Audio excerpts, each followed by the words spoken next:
তারা কি আর মানুষ খুঁজে পান না? বারবার আমার লিডারের উপর, বারবার আমার লিডারের উপর। কেন কেন? না না, আসলে আমরা দায় চাপানোর রাজনীতি করি না। আমরা রাজনৈতিকভাবে এতটা দেউলিয়া হয়ে যাই না যে অন্যের উপর দায় চাপিয়ে রাজনীতি করব। এই আনোয়ার টিভি, ঝামেলা টিভি সাংবাদিক এসেছে? জি স্যার, আমরা এসেছি। হঠাৎ এত রাতে প্রেস ব্রিফিং ডাকার কারণ? আসলে আপনারা জানেন, আপনারা দেখেছেন, আমি অত্যন্ত দুঃখ ভারাক্রান্ত হৃদয় এবং ব্যথিত মন নিয়ে এখানে উপস্থিত হয়েছে। আজকে আমার দলের চেয়ারম্যান জনাব খায়রুল দেওয়ান যখন জনগণের অধিকার নিয়ে ভাষণ দিচ্ছিলেন মঞ্চে, তখনই এক দুষ্কৃতকারী দুষ্ট লোক আমার লিডারের উপর হামলা চালায়। তারা কি আর মানুষ খুঁজে পান না? বারবার আমার লিডারের উপর, বারবার আমার লিডারের উপর।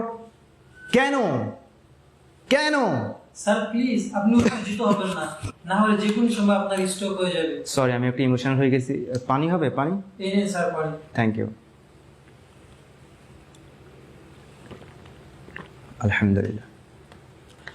আমরা এই ন্যাক্কারজনক ঘটনার তীব্র নিন্দা এবং প্রতিবাদ জানাই। পাশাপাশি সে সকল দুষ্ট লোকদেরকে আমরা হুঁশিয়ার এবং সাবধান করে দিতে চাই। আমরা এই ন্যাক্কারজনক ঘটনার কঠিন জবাব দিব আমাদের সাহস, আমাদের শক্তি, আমাদের আদর্শের মাধ্যমে। আপনার কি মনে হয় আপনার এই লিডারের উপর হামলা কে চালিয়েছে, বা আপনারা কোনো দলের উপর দায় চাপিয়ে দিতে চান কিনা? না না, আসলে আমরা দায় চাপানোর রাজনীতি করি না। আমরা রাজনৈতিকভাবে এতটা দেউলিয়া হয়ে যাই না যে অন্যের উপর দায় চাপিয়ে রাজনীতি করব। এই হামলা কে চালাতে পারে?